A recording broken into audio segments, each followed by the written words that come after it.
What would you like to see change in your life? And what is the biggest obstacle that you're facing now?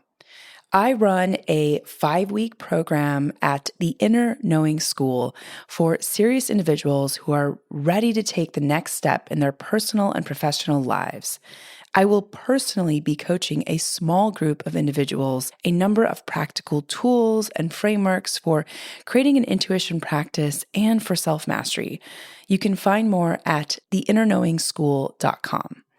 I have a master's certification in intuition medicine, and I've condensed 10 plus years of experience and research navigating how to harness your energy and intuition in an easy to access live curated course.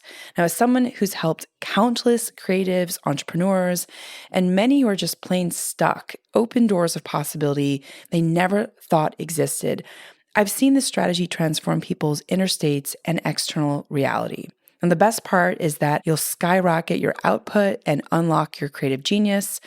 I'll work with you weekly live to overcome your limiting beliefs and show you how to manage your energy instead of your time. I'll teach you how to create clarity, processes, develop your intuition based on some of the top tools and frameworks that I've developed. And you'll get access to guided meditations and visualizations not available anywhere else.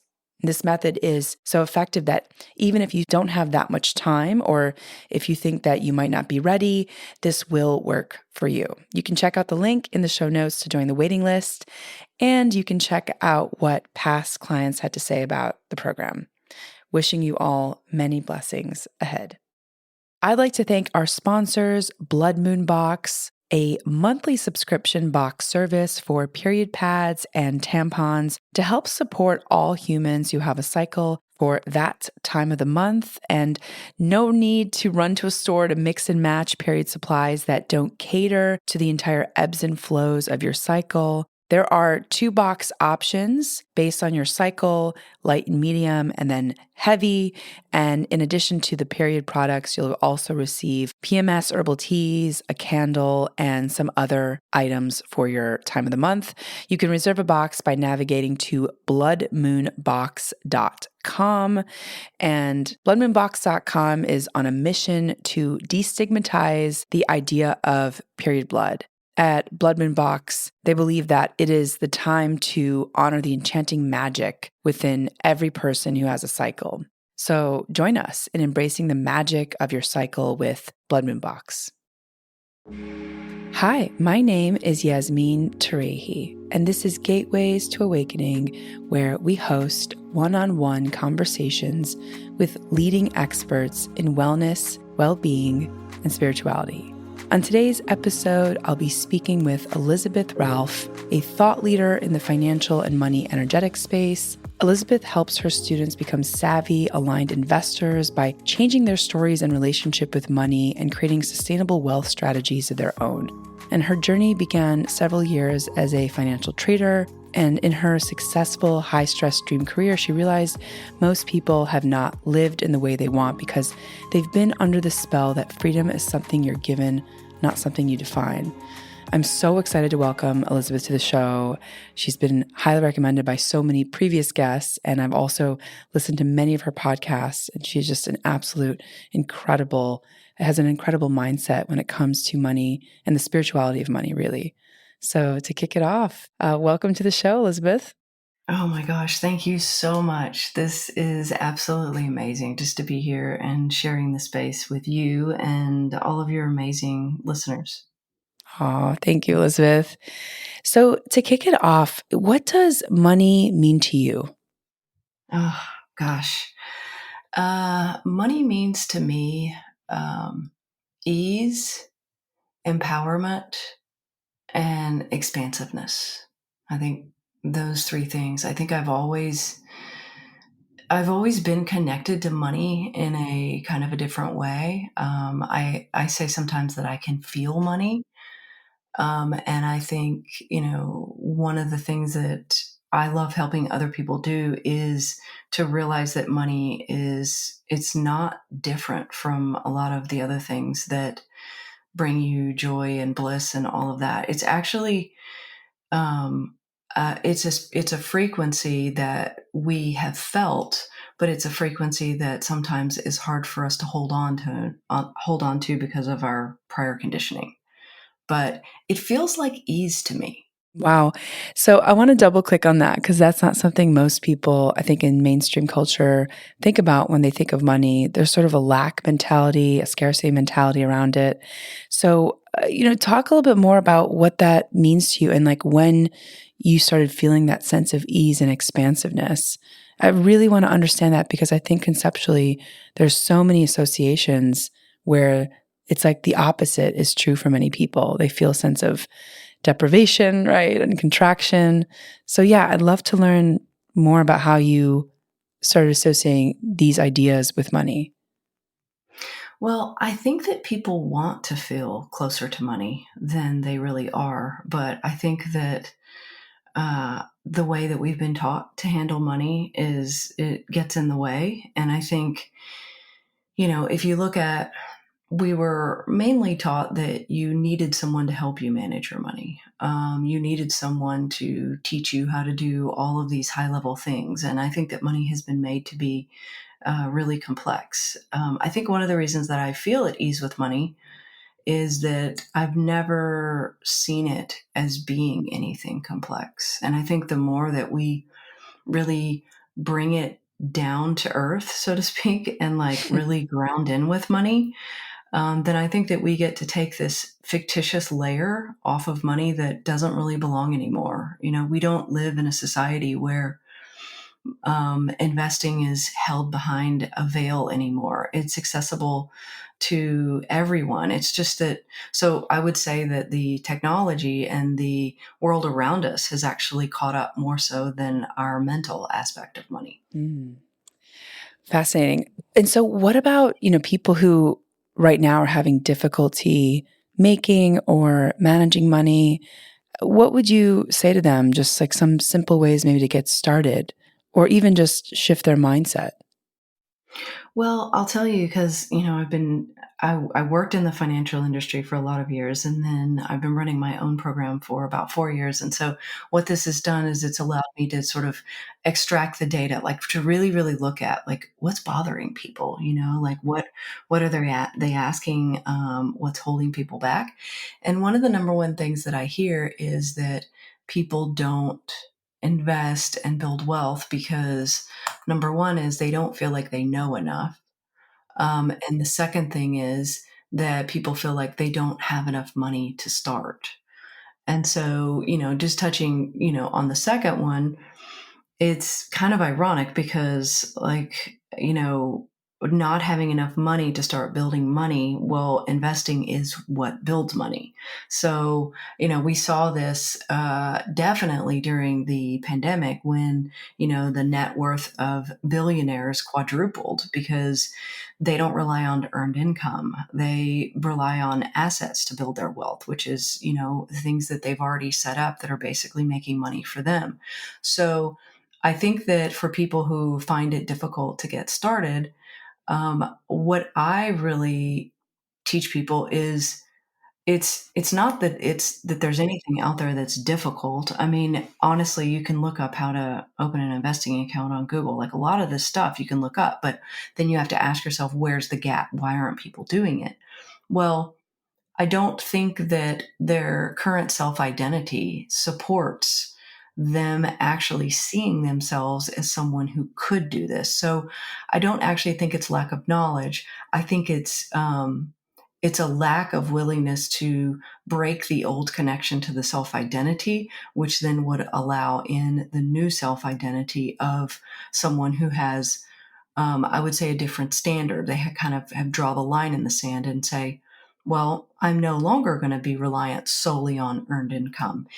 Even if I have $100, I'm going to invest 2% of that. And then I'm just going to keep magnifying that. And the momentum will actually take itself. So I think that for people who are struggling, how do I manage money now? I would say actually get out of the now. Fascinating. This is such an important point. I really want to like highlight this because you spoke about identity, which I'm a big Neville Goddard fan and spent a lot of time thinking about identity. I think because there's a lot of, I guess camps that say like the rich get richer, the poor get poorer. And a lot of it, yes, there is a financial component to it, but I agree with you in the identity piece. It's like just feeling as if, that there's a deservingness to the external reality of material wealth. So I'm just, I want to double click on that piece and how that's actually shown up in your program in terms of helping people shift. And what does it take to actually shift one's identity? It actually takes a deep desire, to be honest with you. And, just even tying in the Neville Goddard aspect of it. I mean, he talks a lot about imagination and how we don't really fully use our imagination. And I think that I would go one step further to that and say that we have to realize that there's a difference between imagination and believability. So Mm. we can imagine something, and let's say we have a practice where we journal, or a lot of us here are spiritual seekers, right? And so we each have our things that bring us closer to our own selves. But what happens is when we're perhaps not journaling or not sitting on the mat or doing something like that, what happens is we default back to whatever frequency is our norm, which our self identity is supporting.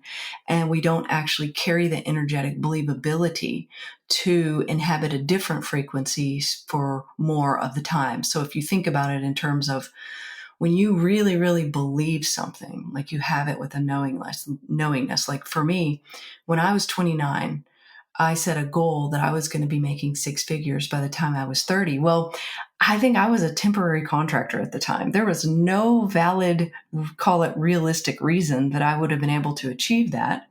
And then I actually forgot about it. And then 3 months before I turned 31, I was going through papers and I saw my tax return. And I'm like, oh my gosh, I did it.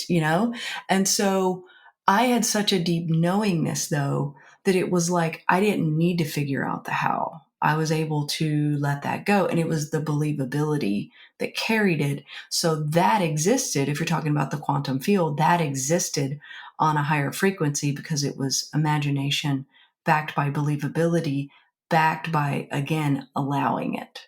Wow.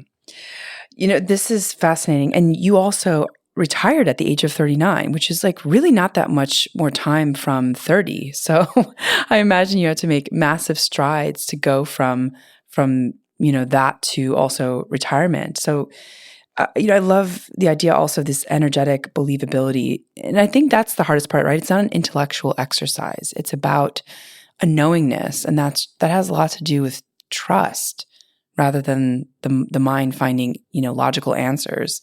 So I think it's also just like a new way of being in the world, right? Of operating in the world.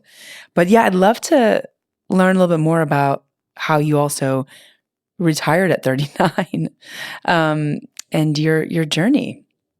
Yeah, well, so I loved the job. I mean, I worked on a financial trading floor, and so I designed financial products for large corporations and traded oil and natural gas, and it was an amazing job. I knew it at the time that it was an amazing job, but it was 12 hours a day. It was like I was living in the matrix. So I would go in, no personal calls, no desks even. It was like all just one big desk and like people sitting like 2 feet away from you, and that was my life.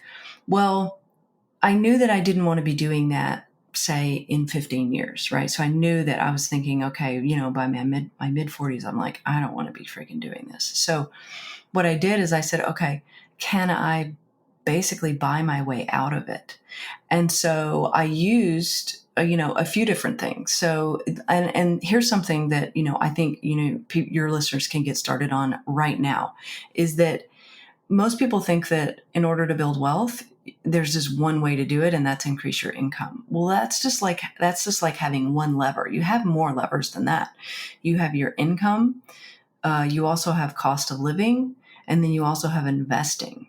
And so what I did is I basically used all three of these, and I brought my own creativity into this. So yes, I did have the financial knowledge, which helped me because I designed the plan, but I brought my creativity into it in terms of like, instead of it just being a plain vanilla wealth plan, which actually is too spreadsheety, it's like too boring for me.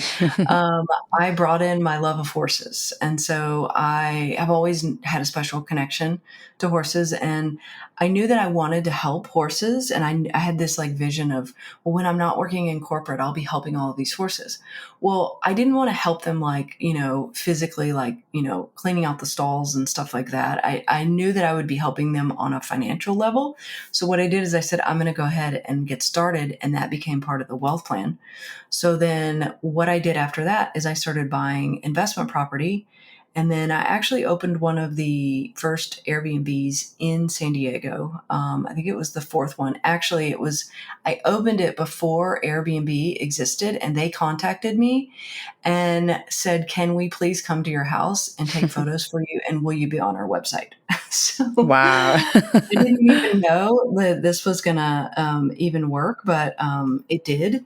And what I ended up doing is donating a portion of the proceeds to horse rescues. Well, here's where the magic comes in: is that you know the plan actually got bigger than me, and I know that that's why I was able to do what I did in such a relatively short time, because I didn't realize that by putting my why, basically my strong connection to horses behind it, and going, okay, I'm not there yet to fully help them in the way that I think I can, but I'm gonna at least do what I can now.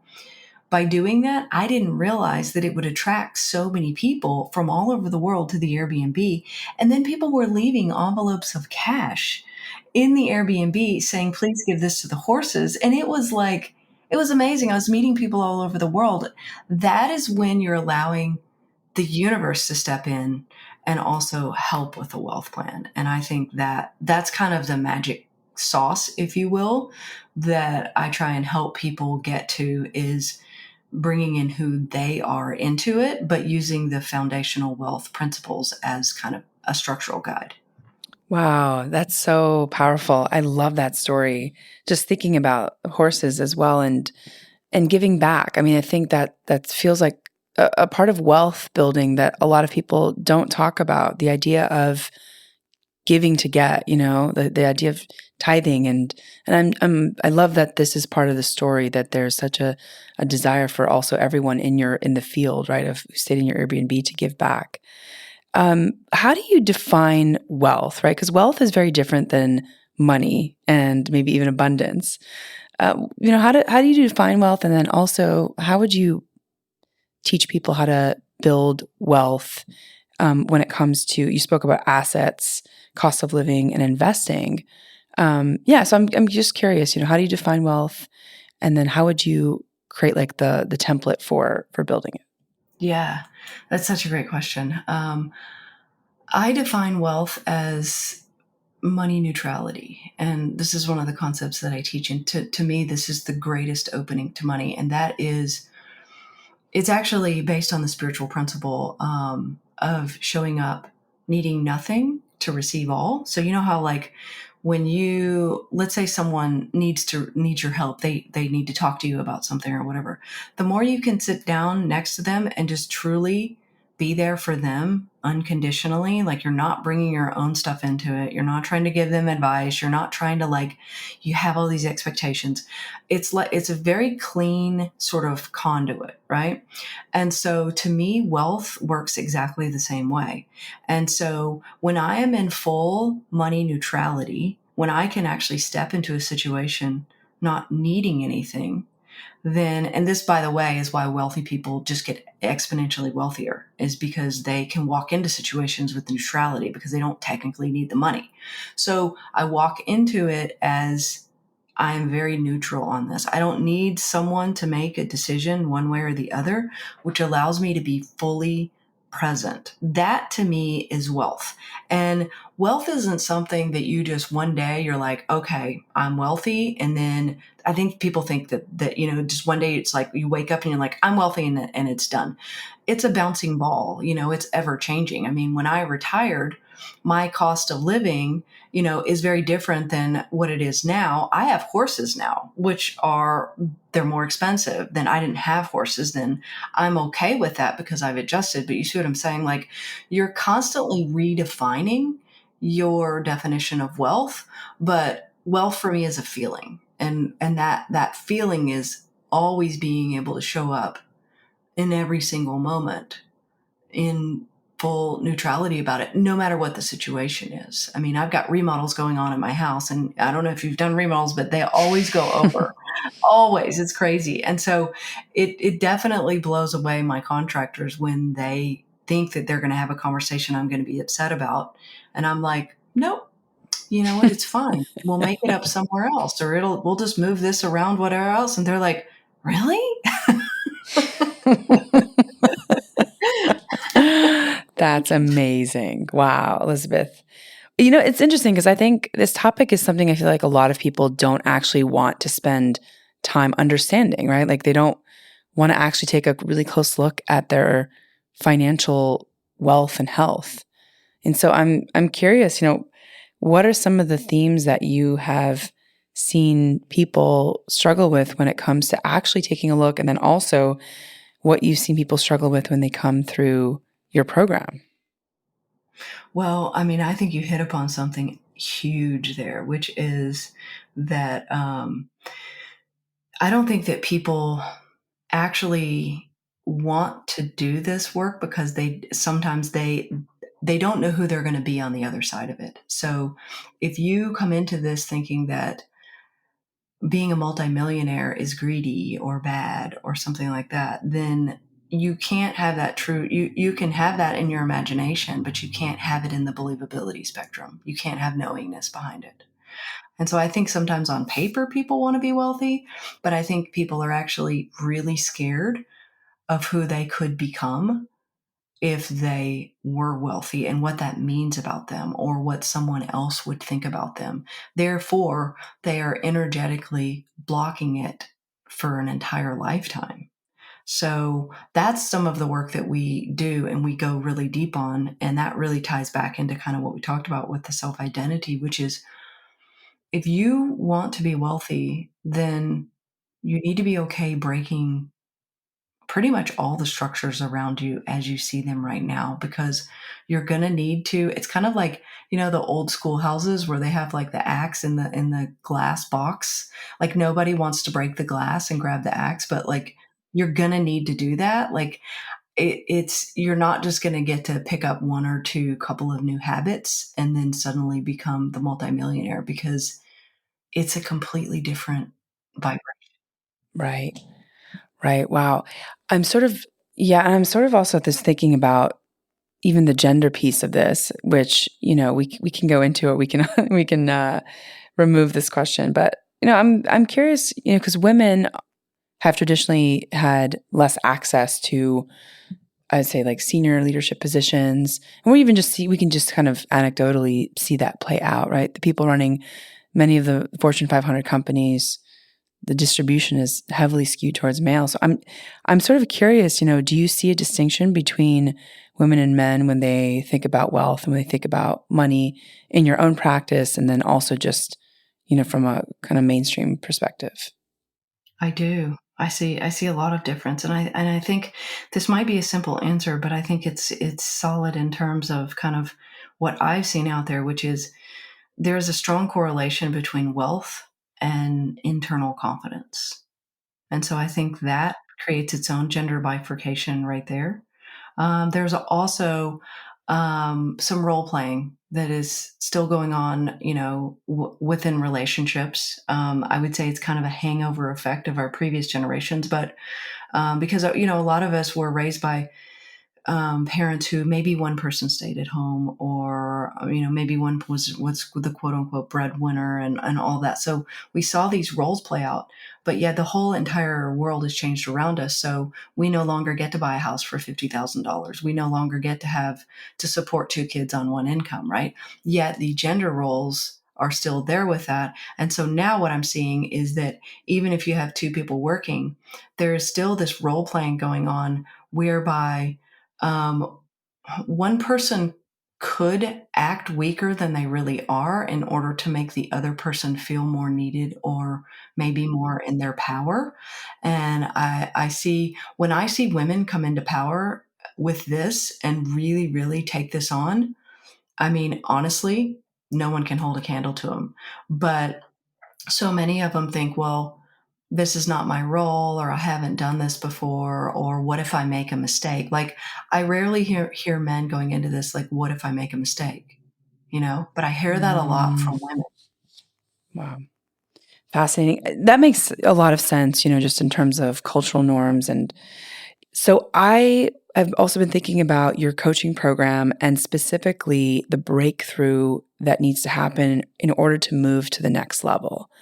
So, what is behind that breakthrough? Like, what do you see people really shift within that breakthrough? And I don't know if you can, but if you could share a story or an anecdote of where you've seen people kind of move through, like, into a different identity to get to that, what you're describing, this next level.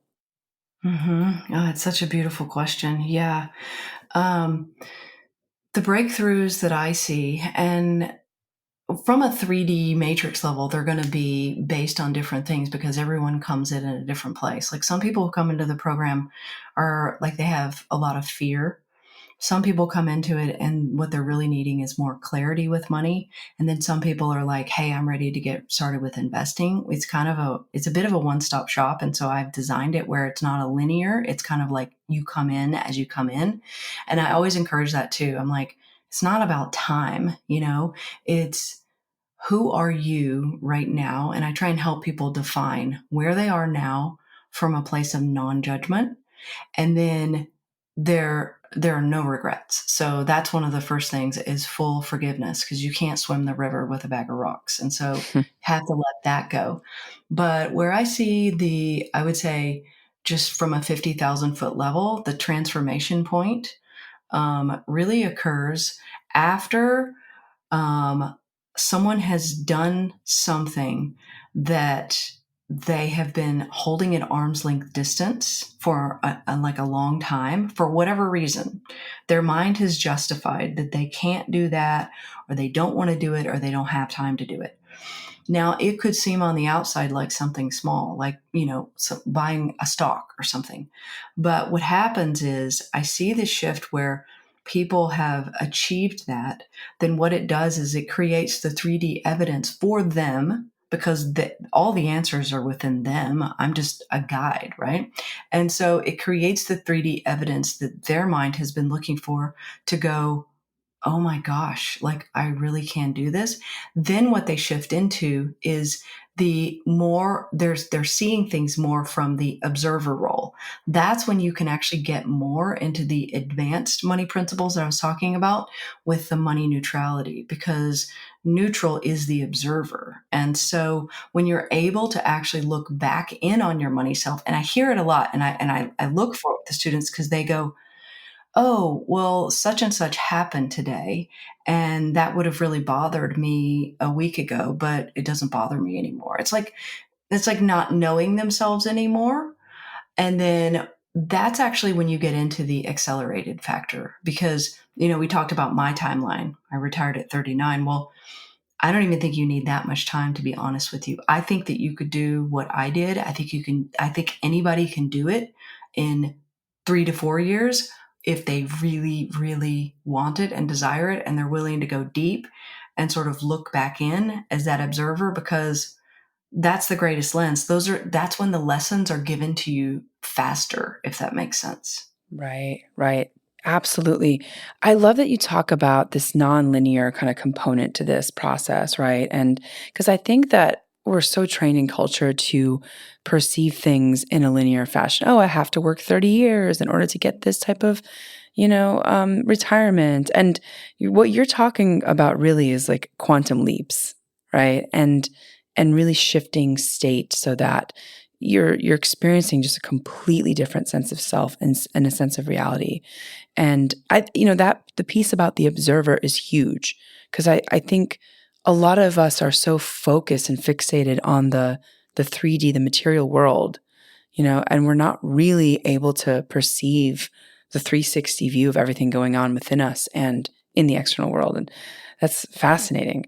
So what about like in terms of looking back, like what are some of the things that maybe surprised you the most since you've been on this journey? My own personal money journey. Yeah, or it could be like with others as well, like through the program. Well, I mean, I can answer that both ways. I think for me, what has surprised me the most is that um, I never knew that I was supposed to be a conduit for this information. This business has been my greatest gift because um, I feel like everything I've done up to this point, like basically, I feel like I was just positioning myself the entire time in order to be able to do this. Because I even heard like I kept hearing the same phrase throughout my 30s, and it I mean, taken in a singular form, it made no sense, but yet it made perfect sense, and it kept coming back up to me over and over again, and it fit perfectly every time. And the phrase was, "You're going to need options in your 40s." And so I just kept going back to that and back to that, and so I could just kept. It was almost like my tether. And so now my only job is to how can I energetically allow more? Because I know I'm here to help spiritual people become wealthy. Like I know that. And so that's been the biggest thing that surprised me about my journey because I wasn't even gonna start this business. I was at a kid's birthday party and I there was some friends there, and we were all sort of standing around the fire, and I was writing a book at the time because I love to write, and I mean I was just fried after I left corporate, and so I'd taken a couple of years off to write, and she was like, "Can you help me with my money?" And I said, "Oh, I don't do that." And she said, "Well, but I've got this money here and I don't know what to do with it and blah blah blah." So anyways, finally she's like, convinced me I was going to help her with her money, right? So it was the funniest thing because I had no idea what I was going to do. So I ended up driving to her house. So I said, "Okay, I'll help you. We'll do 8 sessions." I drove to her house. I remember sitting out in front of her house and I'm thinking, what the hell am I going to talk to these people about? So, anyways, I went through it, and I did know one thing though. Before I walked up to the door, I said, if I'm going to do this, I have to do it my way, which meant I'm not just going to go in there with the standard money principles like you must do this, you must do that. Because the thing is, I'm not a financial advisor for a reason. I love financial advisors. I mean, if you have one, I'm not saying you don't have one, but I've taken those exams, but I don't want to be that. You know what I'm saying? So I knew if I was going to do it, I had to do it different. And then I got a letter in the mail. It was like really thick and had like a bunch of photographs in it. And it was of photographs of she and her wife had bought a cabin in Big Bear. And the letter was basically, it was photos of the cabin.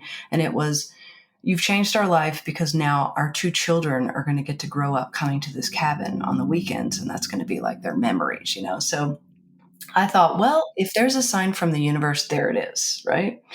So I think the surprising thing for me is that it definitely chose me. Um, I think the most surprising thing for when it comes to the program and the students is honestly, and I hate to even say this because see, I know like money doesn't speak linear time like we do. We're the ones that are putting this time on it.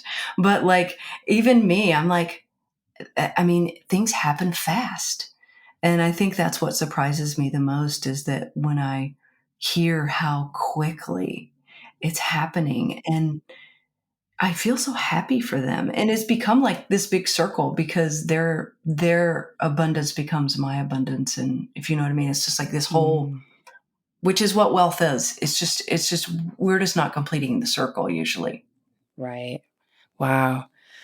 Oh, that's such a beautiful story. I love that, like, when you speak about how your path kind of comes to you, rather than you go looking for it. And that's just like such a testament to the flow of the universe, that we shouldn't be kind of going and grasping out over things. Like they should be coming to us. Especially if we allow them to. So that's really, really powerful. Wow. Yes, absolutely. And I think one of the hard things with that though is that, like, when I first started this business, I wasn't making money hand over fist. And that's me, the money person, right? I was still trying to figure it out. And when I first started this, I was hiding. Like, I wasn't sure how I was going to do this. And so I wasn't really stepping forward with my authentic self. And so for everyone out there who's like, how do I make this work with my business and sales and marketing and all of that? Like, I can't speak for everyone, but I would say what really, really worked for me is that I basically just, the marketing came second. Like, what came for, once I dropped all of that and I just stepped forward with my true authentic self and really stepped into what I was just speaking about, like, this is just what I'm here to do. I don't effing care about anything else. I don't care what people think about it or whatever. Everything changed. I mean, I'm talking about my business 10x within 3 weeks. Then I added on the marketing, and now the marketing just becomes, really, it's just at that point, it's just an expansion point of who you are. And I think that's one of the things that I'm so grateful for, is that I realized that. So this is, I love this point. You said, you didn't really care anymore about what it took, that this was what you came here to do, like that level of conviction. You said after that, that's when things started to really shift. Can you speak a little Mhm. bit more about that moment? Because I think that that's exactly the neutrality, the identity piece. It's like kind of all of it coming together. Where I think a lot of people, there's a hook into the dependency of things, like, oh, it has to go this way, or if Yeah. I'm not getting what I want in the 3D, then I then maybe it's not for me. Like the questioning, right? It seems like you just let go of any doubt. Well, yeah, I let go of the doubt, because the authentic version of me spoke louder in that moment. Like, it was almost like, if you think of it on a stage, like that version of me stepped forward, and it was like, okay, well, I have to go with this. But then, there's also this aspect of, I was willing to break the old way that I was doing it. And, this has actually happened so much in my life, especially over the last year. Like, everything around me has, like, broken over the last year. But everything that, for me, everything amazing that's come into my life has been preceded by something that completely just blows up and breaks. And it's not the breaking process that's the issue, it's how badly are we willing to fight it. And I Mm, think sometimes we come down to, and this is where this self identity, even cultural kind of thing, it's like we're holding on to things so badly that we think are good for us, but they're only good for the past version of us. So there's a disconnect between the new version of us, and yet holding these old, whether you call them patterns, habits, or like this belief that we know how it's done. And so I had to completely let go of the way that I was running the business before, and just get into neutrality. Like, that is the power of neutrality, right? If you're in true neutrality, you're not holding on to your belief system of it has to work this way. And you're also allowing, and this is one of the big blocks that people have with money, is that they pre-decide how money can come to them. Oh, well, it has to come through to me through my business, or has to look like this. Why? When a wealthy person steps in the room with a bunch of other wealthy people, what are they doing? They're looking for new opportunities. So, how can we bring that down into our daily life is really the key with it. yeah, powerful.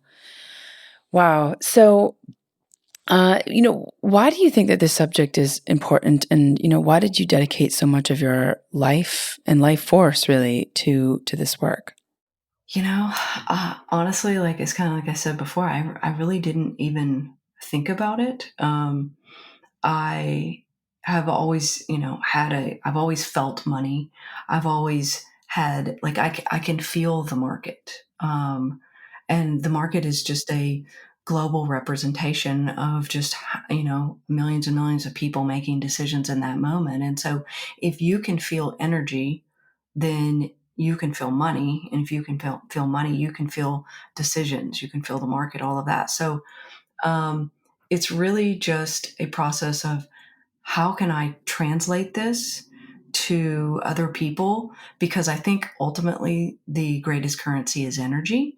And I think that the new paradigm that we're already living in and we're just sort of acclimating to right now, um, energy is the currency. And so right now, by you stepping into building wealth, and actually I see it as like almost like a preparing process, then what you're doing is you're buying back that opportunity, if you will, because the less you rely on earned income, then the more you can get up that morning and not have to do anything that you don't feel energetically connected to.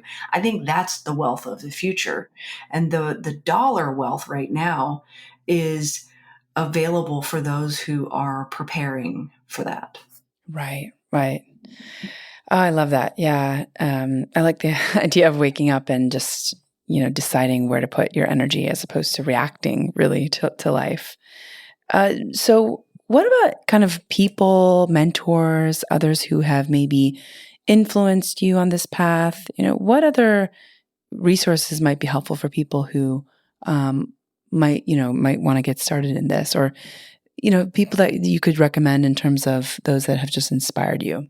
I definitely, a lot of what the foundation of what I invest in, teach, all of that is definitely the Warren Buffett, going back to investing in good companies that you just hold on for the long term. Nothing wrong with, short term investing, day trading, options, things like that. But it's just not my cup of tea, not my energy. I really focus more on how can you actually, I like effortless money. And so everything I do comes back to how can I make this more effortless? So if I'm buying a stock and I'm putting that into a portfolio and it has a reason to be there, I'm energetically connected to the stock.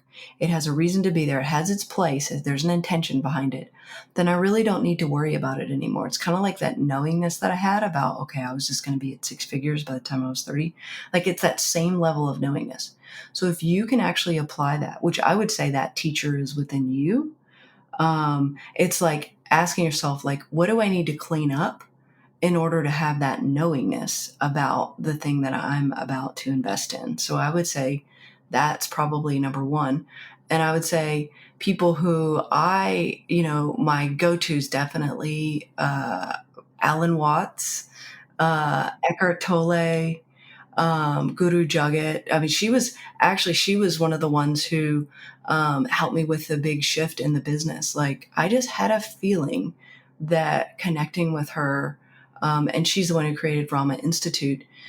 I did a workshop with her in April of 2021, and I tell you, I just went into it so open. Again, we talk about neutrality. I was like, okay, this is it. And she was like, oh, you need all new branding. She was like, you're not talking to the people that you're supposed to be serving. And, she just gave me these lists of things. Well, I just boom, boom, boom. It's like I said, I broke everything. I completely did it. And then it just changed everything. So for me, it's not having a bunch of people that you're listening to. It's who are you going to go vertical on? Because that's where I see the biggest shifts is within people is just going vertical and that full commitment on that time and space with that person. Mhm. I love that. And you have recommended a lot of people that I absolutely adore. Alan Watts and Guru Jagat. I never met her, but definitely know her work and have just been a big lifelong kind of fan of Kundalini Yoga. So amazing, amazing. So what do you want to tell our listeners about wealth and well-being? I mean, what would you say is the main takeaway here? I think the main takeaway would be that if you are wanting to and desiring to create more value in the world, to just step forward, kind of what we talked about here with your authentic self, then allow money to help you in that. Like, stop seeing money as the circumstance of money, which is then a barricade. I would say get into a flow of money whereby that the money is sort of the momentum behind it. Maybe even think about, the story with the horses, like, what is your version of that? Like, where is that magic carpet ride that you can bring in? Because when we talk about effortless money, like, we're not going to do something for a long period of time that doesn't feel effortless, because we can't, like, life just overruns it and other things become more important. So what feels so effortless to you that includes, like, the combination of giving value and money? And don't worry about the amount, because the amount of money is simply just the result. You're the energy creator first. And so your job is to create the energy. And then actually, the more you let go of the expectations of the amount, the more space you allow for that, because you're the money conduit. So the more space you're allowing within that conduit for it to come in. Yes, love that. So, Elizabeth, where can people find you? Are there any resources that you can point folks to in order to learn more about your work, your programs, and just what you're up to? I would definitely say the podcast, so the Spiritual Investor Podcast. I go deep there. My goal with each episode is to, how can I help people get one step further in their journey? It's almost like when I started this podcast, I envisioned it as, how can people come and have a quick, they're pretty short, and it's like just an energetic hit that will allow them to go back in their day, and then maybe at a different frequency. So I would definitely say start with that. As far as the programs that we offer and things like that, you just go to elizabethralph.com, or you can go to Instagram, Elizabeth Ralph. So same thing, just my first and last name. And we kind of have a range there, something. We have a 5-day audio that's, free, that you can get started on. We have the Spiritual Investor Program, and that's definitely a deep dive, something that will provide a structure around you can keep coming back to. But I've really tried to create things for people. As I said earlier, I really like to just meet people where they are, and everybody's going to show up different with that. So I would encourage you just to kind of feel out the things. And we also have an August live coming up that I would say, where I work with people for about 90 minutes live in a group. And so that's really, really fun. That's actually one of my favorite things that we just started doing this year. Amazing. Very cool. Well, we'll include everything in the show notes so that people can, find you easily and stay in touch with you as well. And your IG, remind me the name again. Yeah. So it's Elizabeth Ralph. So just all one word. Perfect. Amazing. Okay. So we'll include that all in the show notes. But thank you so much for your time, Elizabeth. This was so wonderful. So wonderful to feel so inspired, and you seem to make this work very effortless. So it's really, really exciting. Yeah. Thank you so much for this. This is amazing. Oh, thank you. And for our audience, thanks for joining and for listening. In this episode, we learned about spiritual investing with Elizabeth Ralph, and you can tune in to Gateways to Awakening, where we host one-on-one conversations with leading experts in wellness, well-being, and spirituality. Thanks again.